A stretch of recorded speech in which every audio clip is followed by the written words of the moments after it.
You tell people you like being alone. You say it calmly, casually, like it's just a preference. But the truth is, the quiet feels like relief. Because when you're alone, no one needs anything from you. And maybe you've never said this out loud, but part of you feels tense the moment someone reaches out. Not because you dislike them, but because contact feels like another demand. This video is about why being alone feels peaceful for you and what that peace is really protecting you from. At some point, your life taught you a simple lesson. Being around people comes with expectations. Someone needs a reply. Someone wants emotional energy. Someone needs reassurance, attention, or patience. Over time, you learned that being alone was the one place where nothing was required of you. No performance, no explaining, no emotional management. So your system adapted, not because you're antisocial, not because you don't care, but because quiet became the only place your body could finally relax. Think of it like this. Imagine carrying a backpack that slowly fills with small weights throughout the day. Each conversation adds one. Each responsibility adds another. You don't notice it at first, but eventually the weight becomes exhausting. Being alone is the moment you get to set the backpack down. Your nervous system, your body's alarm and calm system, learns this pattern quickly. Around people, it stays slightly alert. Alone, it finally powers down. So preferring solitude isn't about avoiding people. It's about avoiding the constant feeling of being on. The problem is, relief can slowly turn into retreat. At first, being alone helps you recharge, but over time, you start losing small things without noticing. You lose ease. Conversations feel heavier than they used to. Even simple check-ins feel like effort. You lose closeness. Not dramatically, just quietly. Fewer spontaneous moments, fewer shared thoughts, more distance that no one officially names. You lose confidence in connection. The longer you stay away, the harder it feels to step back in. You start wondering if you've forgotten how to be around people without feeling drained. You lose rest in the presence of others.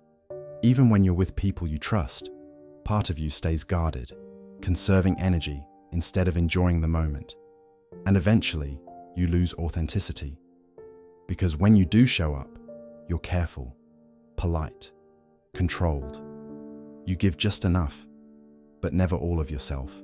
Underneath all of this is one quiet fear you don't usually admit to yourself, that if you let people need too much from you, you'll disappear again. You can see this pattern show up in very ordinary parts of your life. In relationships, it often begins when someone wants a little more of you, more time, more closeness, more emotional presence. And instead of leaning in, something inside you tightens. You start needing space.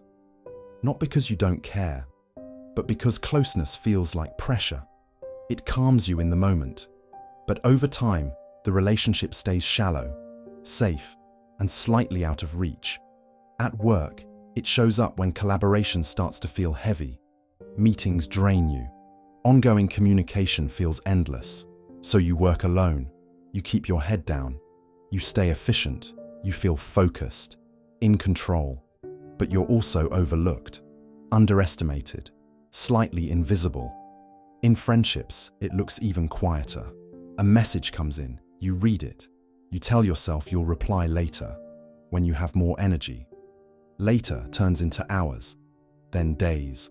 The silence gives you peace, but the connection slowly fades without anyone ever talking about it. When it comes to big decisions, you often choose paths that depend on no one but you. Independence feels safer than shared responsibility. You avoid situations where others might rely on you. It keeps things simple. But it also keeps you alone when support could have helped. Even the way you talk to yourself reflects this pattern.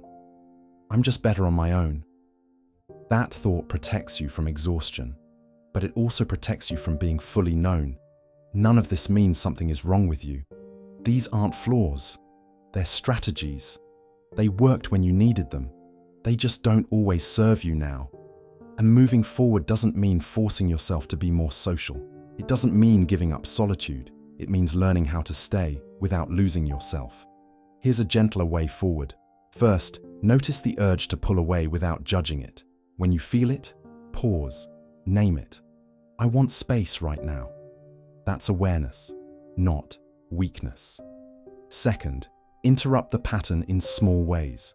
Instead of disappearing completely, stay just a little longer. Reply honestly, even if briefly. Ask for a pause instead of vanishing. Third, replace silence with safer honesty. Say things like, I care, but I need quiet. Or, I need time to recharge, not distance from you. You don't have to give more than you have. You just don't have to disappear to protect yourself. Because peace doesn't have to mean being alone.